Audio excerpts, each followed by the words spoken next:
The title of our service this morning is Shaping Change, Changing Worlds. And the primary text, which I encourage you all to take a look at if you have the opportunity, is Emergent Strategy by Adrienne Marie Brown. It's a wonderful read. Again, this is Kent McCusick, the minister serving this fellowship, and it's good to be with you this morning.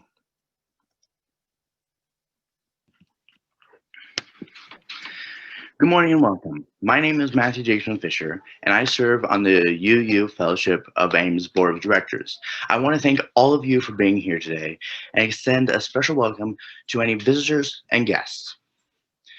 After the service, please consider staying online for a virtual coffee hour and join us in conversation. We hope that you will sign the guest book on the UUFA website. Last March, the UUFA Board of Directors voted to close the fellowship indefinitely. We continue to monitor and the recommendations of the UUA and community health experts regarding the conditions that guide the decision making on when to reopen the building. A regathering task force is developing a plan to outline how we will return to the building and when it is safe to come together in person again. We are committed to providing a safe environment for all who call our fellowship home. While it is hard to be apart for so long, it is good to remember that even though the building is closed, the fellowship remains open. Please read the weekly email and check the UUFA website for a complete schedule of various ways we can be connected throughout the week. On behalf of this caring, nurturing congregation, I would like to welcome each and every one of you to this virtual and sacred space. Here we invite you to experience a transformation of hope, renewal, and connections, which may inspire you to understand life in new ways. Thank you for being here. Thank you, Matthew. Each week, we begin our service with the ringing of our chime 3 times. Once to wake the chime, once to open our minds, and once to open our hearts.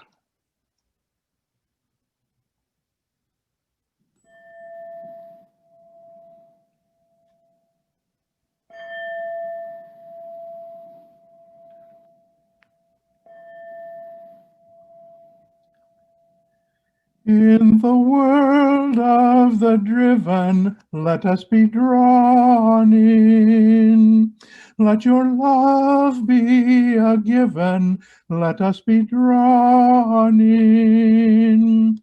To imagine, to dream, to create, to redeem, for the sake of the living, let us be drawn in. We light our chalice to the words of the Reverend Ashley Horan. Another world is possible. We say it again and again, even when the proof lies somewhere beyond the horizon, beyond our reach, beyond our imagination. This is our faith. Another world is possible.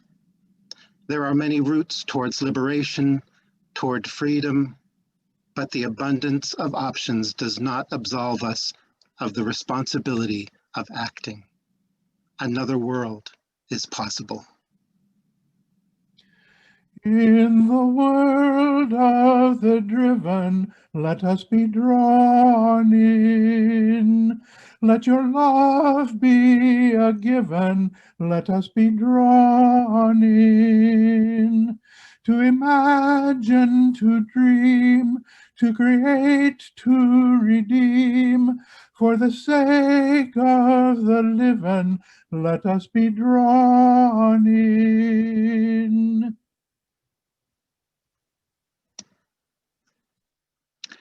Elizabeth Alexander has generously given this song, Freedom and Justice, which she wrote the music and lyrics.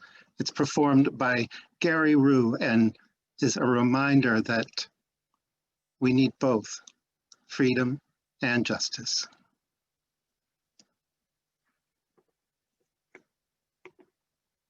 I got a brother living out nowhere, doing what he likes to do.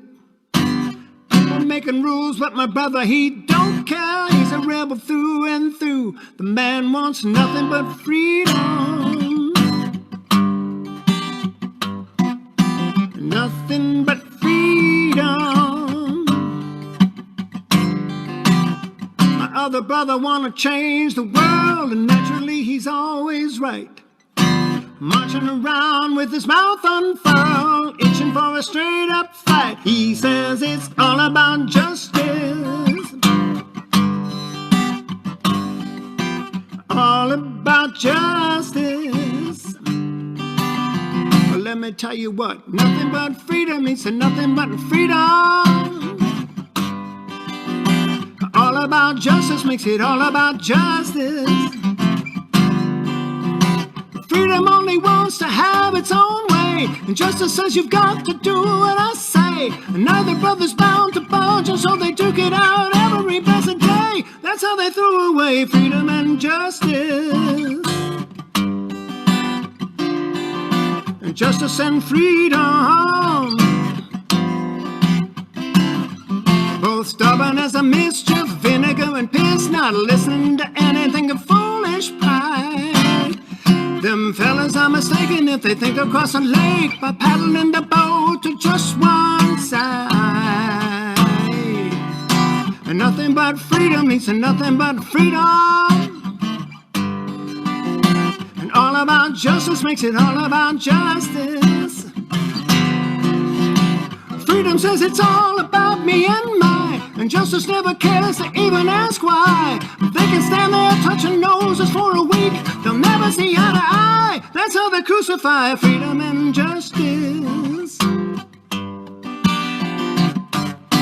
Justice and freedom. Freedom and justice.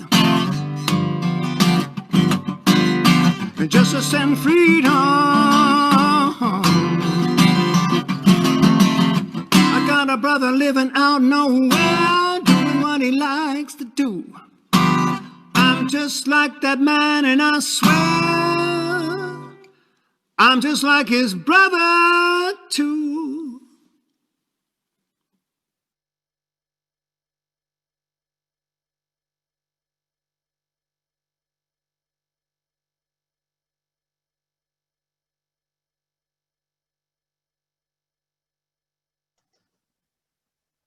During the month of January, the offertory recipient is the COVID-19 Emergency Fund for Story County immigrants. The COVID-19 pandemic has highlighted many shortcomings in our government support structure, most notably for immigrants. This fund is locally managed and dispersed, providing assistance like rent, utilities, gas, and other necessities for our neighbors in need. You can get more information on this at the website underneath the image for the county immigrants. After the service, I invite you to go to our website to the Giving tab to give your offering this morning. Thank you for your generosity.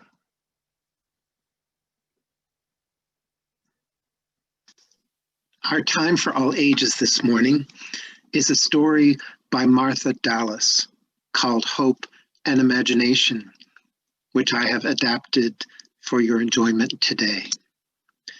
As we go through the story, just like when we're in Fellowship Hall, I'll be asking you questions, and I hope that you'll answer them out loud at home to the people that you're with so that we can share this story together. I miss having you on the rug and look forward to seeing you there when that is possible for us to do again. I'm going to talk about something really powerful today, hope. And first, I have a question. Have you ever hoped for something? And did the thing you hoped for happen?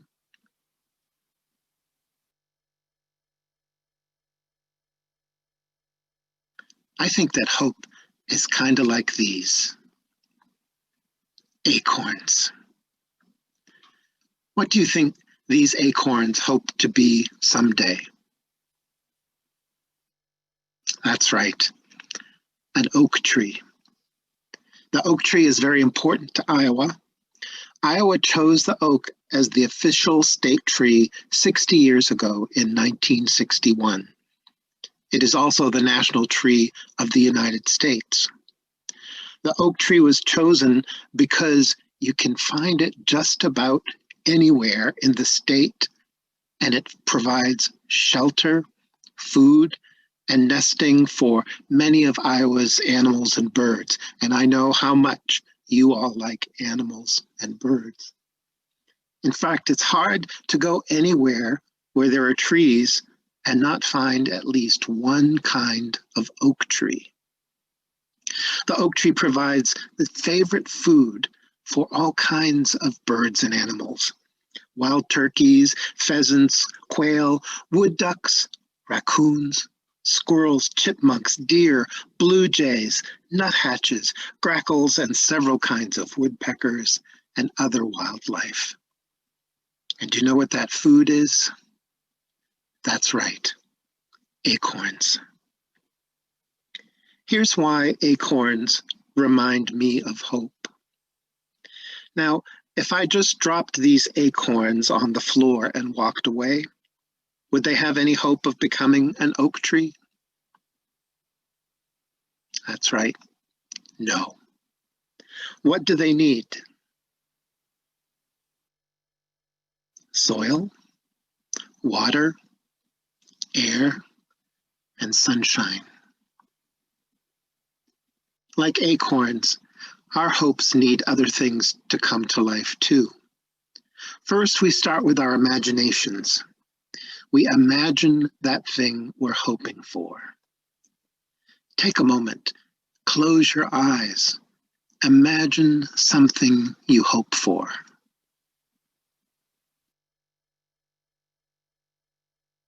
What are you hoping for today?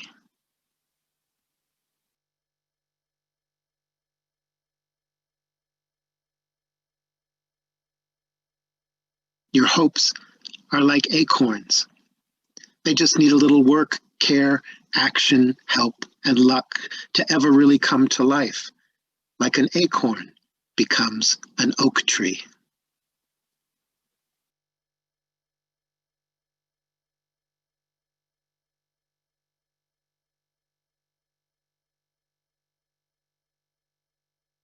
And one important question. Could you ever have an oak tree without first having an acorn? No. The same way, every great thing anyone's ever done began with hope, with someone's imagination of what could be, plus action to help it grow to life. That's the power of hope. I know you all have wonderful imaginations, and my wish is that you turn your imagination into hopes for your and our world. And then may your hope come true. That is our time for all ages today.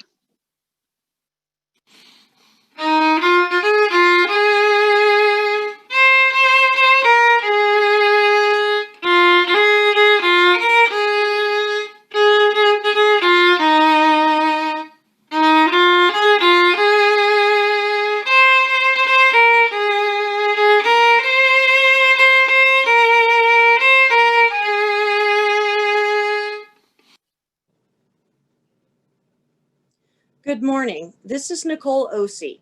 Our opening words today are Earthseed by Octavia Butler. Octavia Butler was an American science fiction writer, one of the best known among the few African American women in the field. She won both Hugo and Nebula Awards. In 1995, she became the first science fiction writer to receive the MacArthur Foundation Genius Grant. Earthseed is a religion invented by the protagonist of Octavia Butler's novel, Parable of the Sower. Similar to traditional religions, Earthseed has a god, who is change, and a holy book called the Book of Living. What differs Earthseed from other religions is that God is not a single figure or the all-encompassing nature. It is change, a process that is out of mankind's control. Whether it's within one's knowledge or not, it happens, wielding its insurmountable power against or for mankind's benefit. Thus, change somehow does resemble a god, yet without the holiness in traditional religions. Therefore, Earthseeds, the believers of Earthseed, do not pray to God. Instead, they learn to shape God. This is Earthseed by Octavia Butler. Here we are. Energy, mass, life, shaping life. Mind, shaping mind. God, shaping God.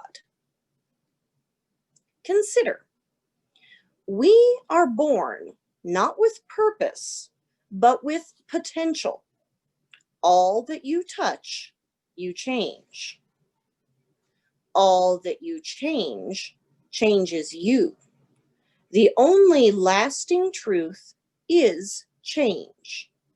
God is change.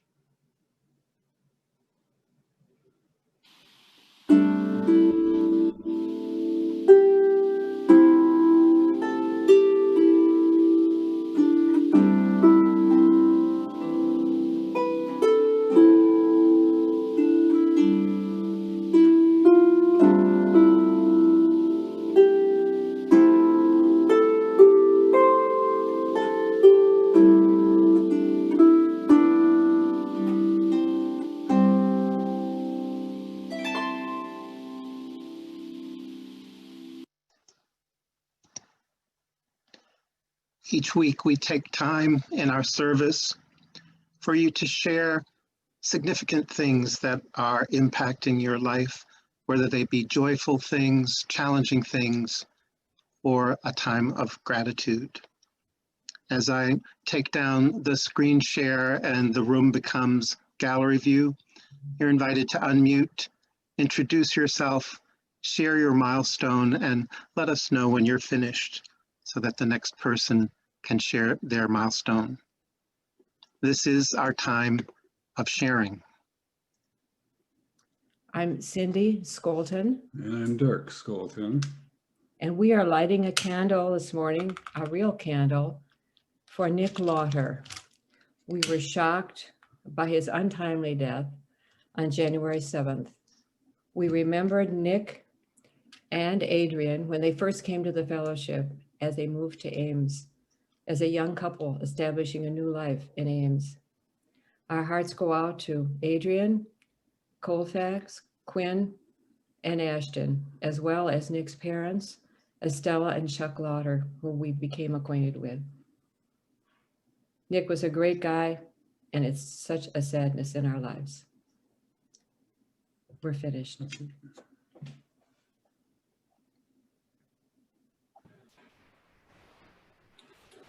This is Brenda Witherspoon, and I'm just going to tell you that Mark has COVID, and we are entirely baffled because we have been more locked down. We also have 2 new kittens here.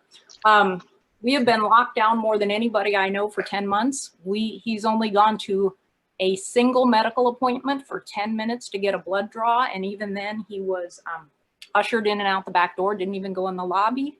So partly this is a warning because, I don't know, we will never know, but that new terribly contagious version, I mean, the only ways he could have gotten it are a 10-minute encounter in a doctor's office with everybody masked, our daily walks where we are across the street from anybody, or something that came into our house. And I have been more extreme than anyone. Our mail is quarantined for days in the front porch before I wipe it down and bring it in.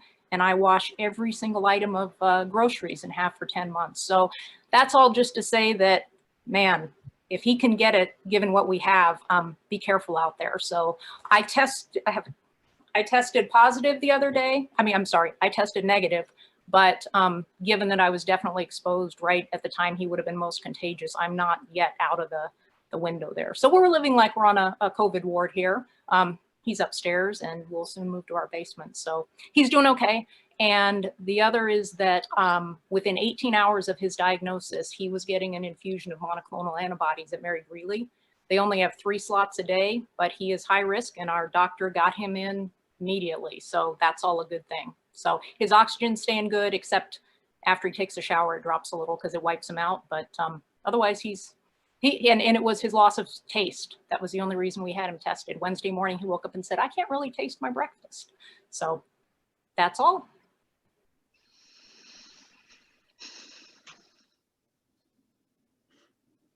This is Christopher Chase, or is this somebody else? Spoons? Can you hear me? Okay. This is Christopher Chase, and I just, we had a time of challenging gratitude this week. I completed some surgery in Des Moines at Iowa Methodist, and I'm home resting now and feeling comfortable. So I would just like to ask for some good energy and thoughts. So thank you very much. I'm finished.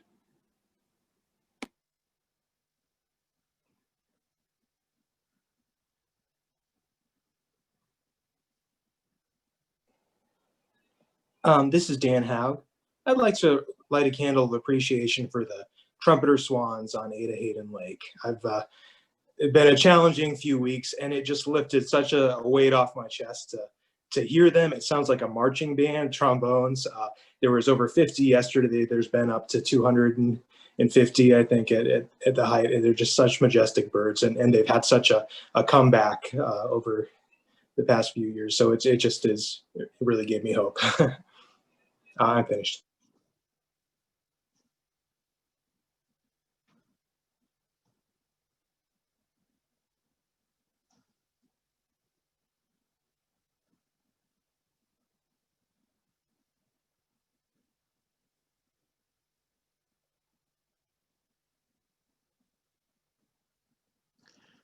This is Kent, your minister, and I would just like to imagine a candle lit for a peaceful transition in our country, that there be no violence this week at our capital in Washington, D.C., at our capital in Des Moines, and the other capital cities.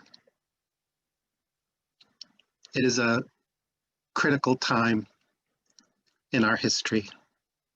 And even though there have been challenging moments, I'm filled with hope. And I hope you are hopeful along with me. Are there any other milestones to share this morning? If not, we'll go back to the screen share.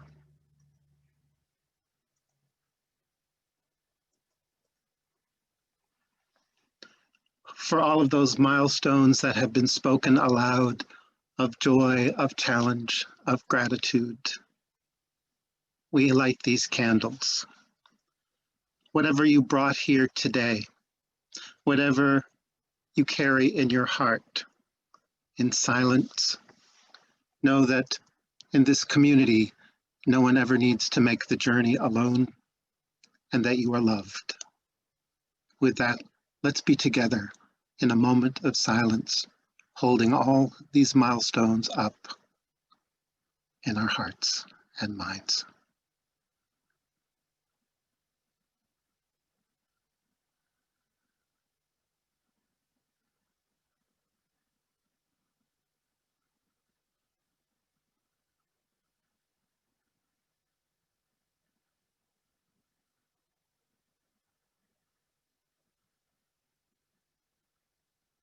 It is good to be together.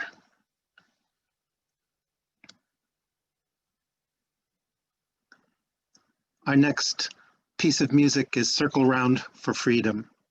The words are on the slides, and I hope that you'll consider singing along with Dr. Glenn Thomas Rideout, Director of Worship and Music at First UU of Ann Arbor, and Allison Hallertz.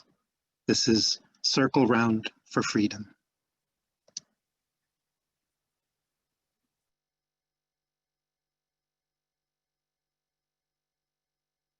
Circle round for freedom, circle round for peace, for all of us imprisoned, circle for release, circle for the planet, circle for its soul, for the children of our children. Keep the circle whole. Circle round for freedom. Circle round for peace,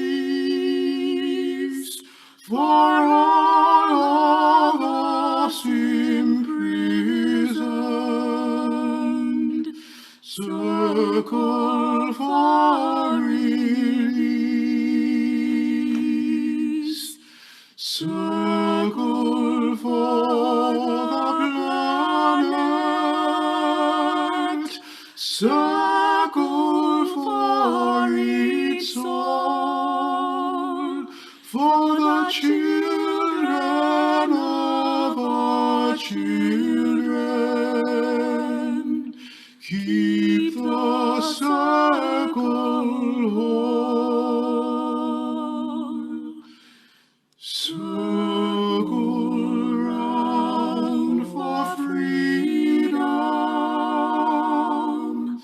Circle round for peace, for all of us imprisoned. Circle for release. Circle for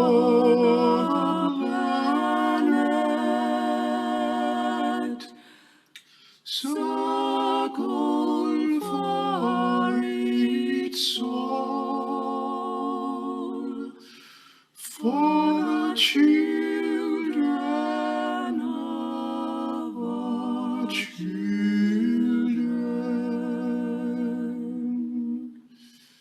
Keep the circle whole.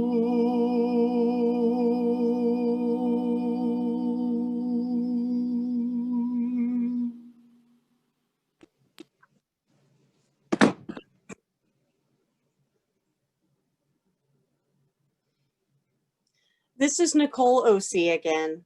Our reading today is from Emergent Strategy by Adrienne Marie Brown. We embody, we learn, we release the idea of failure because it's all data.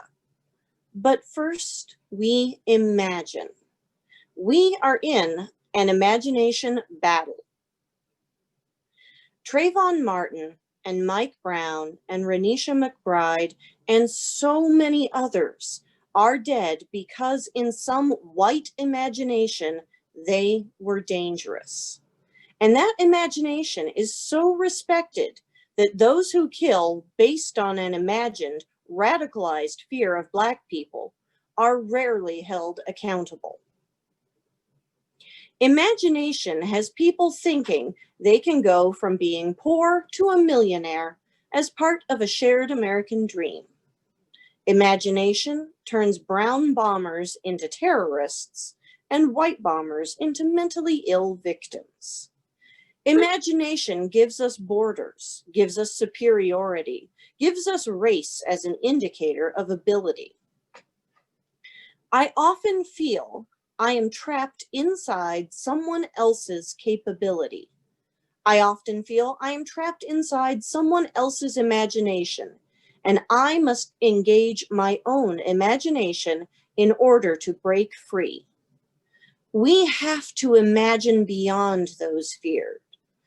We have to ideate, imagine, and conceive together.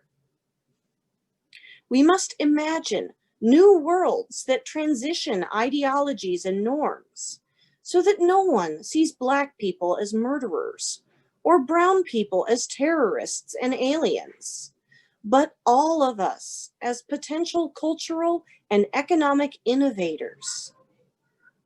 This is time travel exercise for the heart. This is collaborative ideation. What are the ideas that will liberate all of us?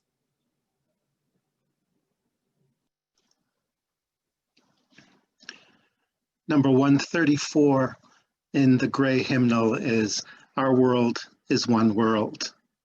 And this is an interpretation of that piece by Leah. I hope you enjoy it.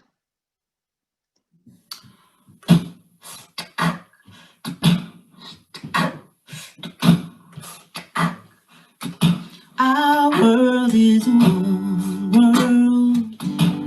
What touches one affects us all. The seas that wash us round about, the clouds that cover us, the rain that falls. Our world is one world. The thoughts we think affect us all. The way we build our attitudes with love or hate we make a bridge or wall. Our world is one world. Its ways of wealth affect us all. The ways we spend, the ways we share, who are the rich and poor, who stand or fall.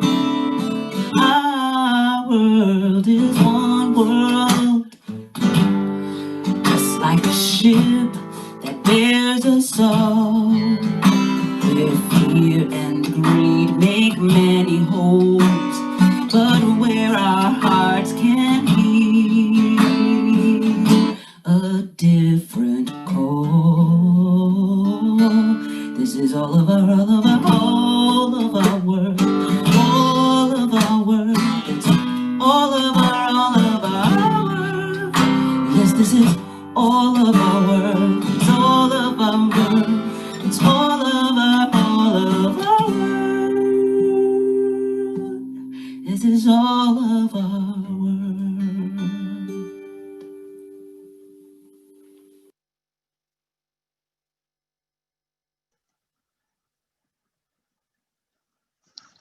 I have great appreciation for Leah, who's been very generous with her music. And I hope that we'll have Leah with us live some Sunday. She and I are in conversation about that. And I think that'll be a fun morning. Shaping Change, Changing Worlds is based on the work of Adrienne Maree Brown in her book, Emergent Strategy.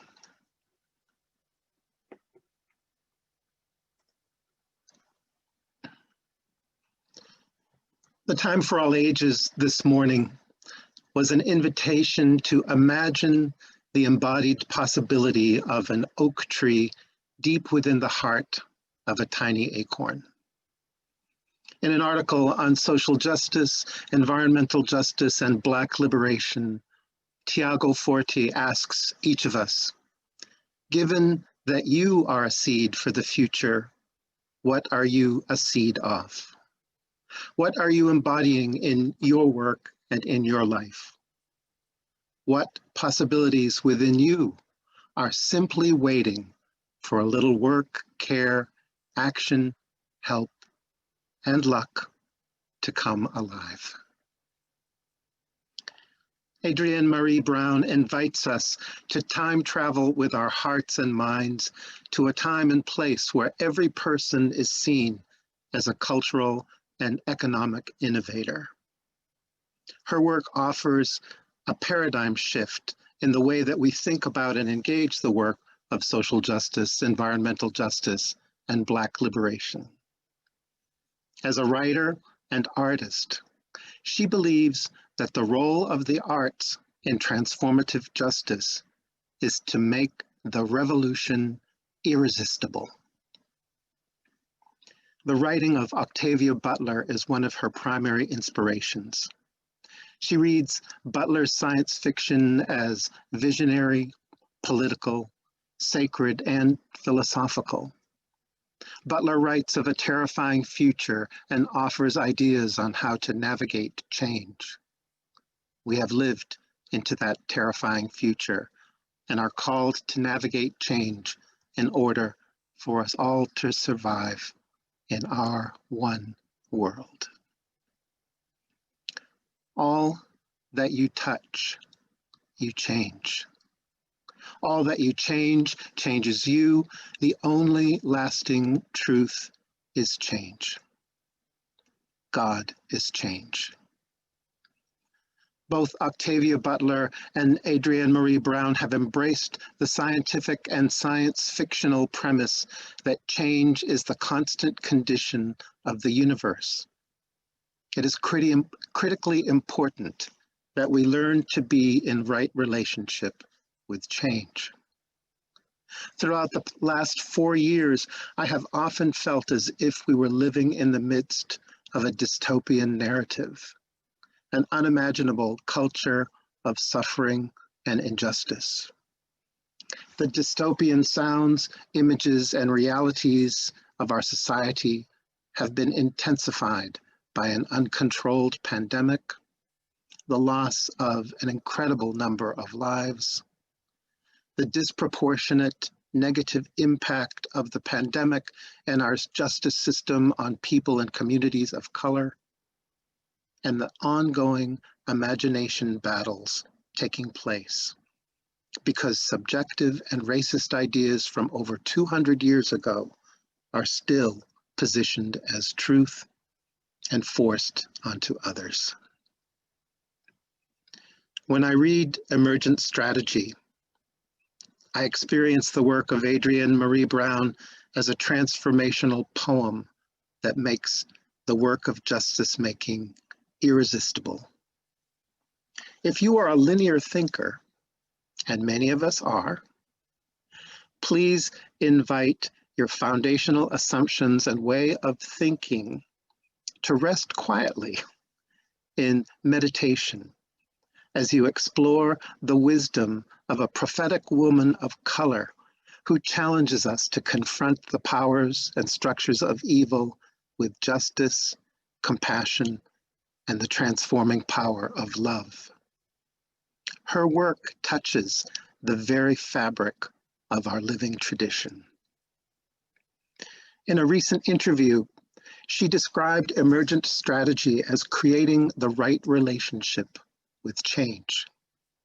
Her awareness and relationship to change, as I said, was inspired by Octavia Butler and her belief that all that you touch, you change. And all that you touch also changes you back. If you remember one thing today, please remember that. She said, for most of us who strive to create change, we love that first part. All that you touch, you change, yes. But the idea that we're also being changed is much harder for us to contend with. How can we understand that change is nonlinear? How can we understand that change happens through relationships? Relationships are everything. The depth of human relationships and our relationship with the earth. Her work is based in dialectical humanism. Dialectical humanism. Everything we touch changes, and everything that we touch changes us. As we gather new information and experiences over time, we can understand and hold a position we previously believed was wrong. Brown has gone through the journey of coming out as a Black, queer, thick artist woman who recognized that on this unique path of wisdom and creation, she is also a spiritual teacher, a spiritual leader. In her words, this means that everyone is her teacher. She believes that every person she meets is her teacher. We all have the capacity to be spiritual leaders. It begins by getting intimate with what we don't know, with our fears, our doubts, having the courage to leap into the unknown, having the courage to listen deeply to others, especially those who have been most impacted by whatever is happening. Cultivate relationships with people who can see more than you and who see differently than you, so that together your co-imagination becomes something that actually works for everyone. Everyone we meet is our teacher. Emergence is the way that complex systems and patterns arise out of many relatively simple interactions. Her examples of emergence come from nature. For example, she writes this: birds don't make a plan to migrate, raising resources to fund their way, packing for scarce times, mapping out their pit stops. They feel a call in their bodies that they must go, and they follow it, responding to each other, each bringing their adaptations. There is an art to flocking, staying separate enough to not crowd each other, aligned enough to maintain a shared decision, and cohesive enough to always move towards each other, responding to destiny together. She writes also that oak trees don't set an intention to listen to each other, or agree to hold tight to each other when the next storm comes. Under the earth, always, they reach for each other. They grow such that their roots are intertwined and create a system of strength that is as resilient on a sunny day as it is in a hurricane. I'd like to offer you the core principles of emergent strategy, and just listen and imagine how these seemingly simple principles might relate to your life. Don't write them down. I will include them in my article for the weekly email next week, and we'll be coming back to them again in 2 weeks. But these are the core principles. Small is good. Small is all. The large is a reflection of the small.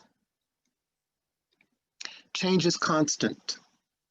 Be like water. Expect change instead of trying to prevent change. There is always enough time for the right work. There is a conversation in the room that only these people at this moment can have. Find it. Never a failure, always a lesson. Trust the people.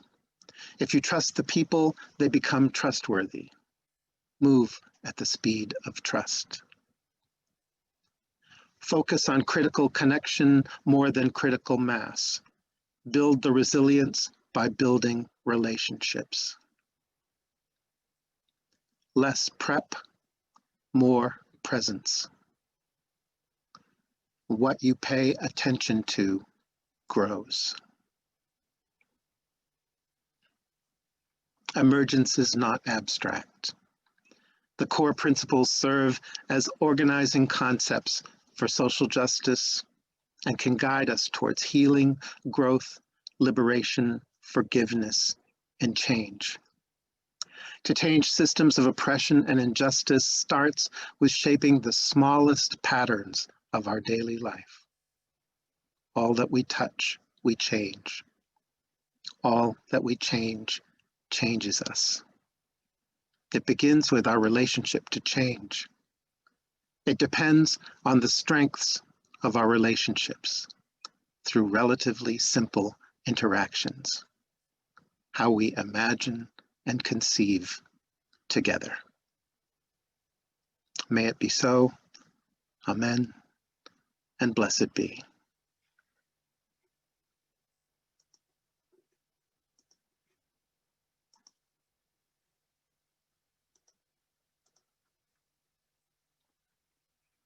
Lifted in Love is a lovely piece of music written by Carl Karush and Leah Morris, performed by Leah.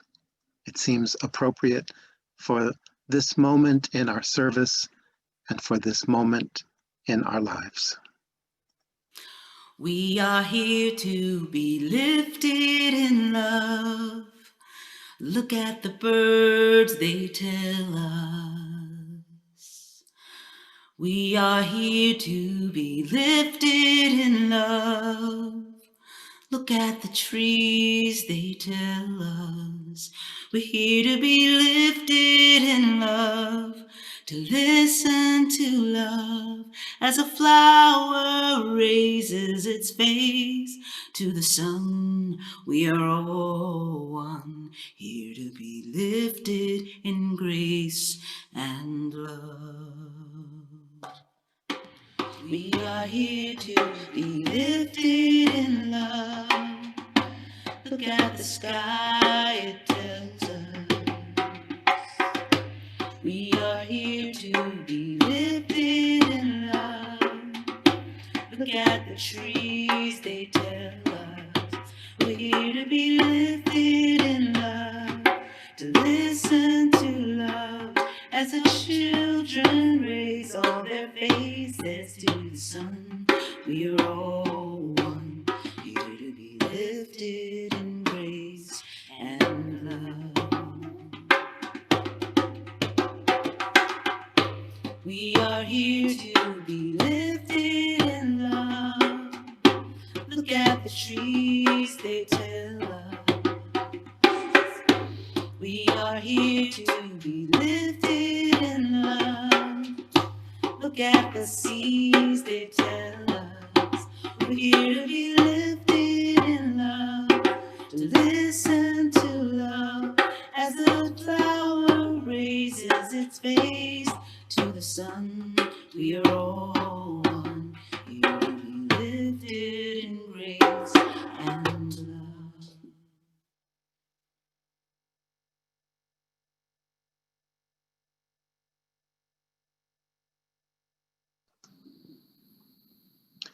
We extinguish our chalice with the words of William Sinkford. There is so much work to do. We have only begun to imagine justice and mercy. Help us hold fast to our vision of what can be. May we see the hope in our history and find the courage and the voice to work for that constant rebirth of freedom and justice. That is our dream.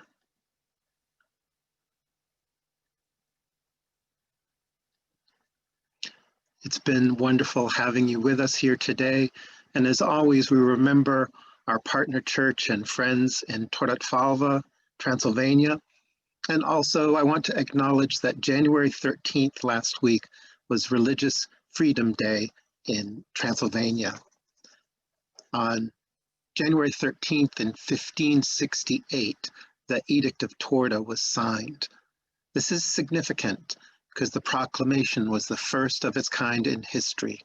The right for individuals to believe and worship according to their own understanding, for clergy to preach and teach the gospel as they too understood it.